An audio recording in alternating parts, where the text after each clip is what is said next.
वलीजा शहनाज किसी गांव में एक किसान अपनी बीवी के साथ रहता था।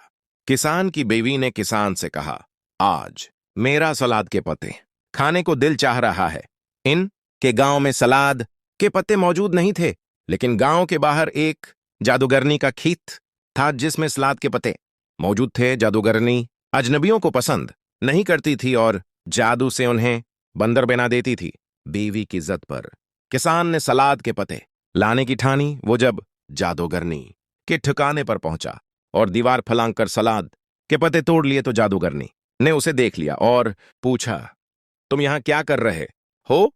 किसान ने कहा, मैं अपनी बीवी के लिए सलाद के पत्ते लेने आया हूं। जादूगरनी ने कहा, अगर तुम पत्ते ले जाना चाहते हो तो मेरी एक शर्त पूरी करनी होगी। जादूगरनी के हवाले नहीं करेंगे और यहां से कहीं दूर जाएंगे जहां जादूगरनी हमें ढूंढना। इसके आस बात को काफी साल गुजर गए और बच्ची बड़ी हो गई। वो बहुत अक्लमंद और ज़हीन थी। एक दिन इनके दरवाजे पर दस्तक हुई। घर में कोई नहीं था। जब बच्ची ने दरवाजा खोला तो सामने एक मकरवा शक्ल की बढ़िया को पाया। तब बच्ची उसे देखकर घबरा गई और फौरन दरवाजा बंद कर दिया। घर आकर किसान और उसकी बीवी ने अपनी बेटी की ये हालत देखी तो घबरा गए। बेटी ने उन्हें सब कुछ बताया। मियां बीवी उदास हो गए। बेटी ने मां से पूछा तो पता चला कि बाबा ने उसके पैदा होने से पहले जादूगरनी से सलाद के पत्ते लिए थे और जादूगरनी ने उसके बदले पहली औलाद मांगी थी। अब हम तुम्हें उस जादूगरनी को नहीं देंगे।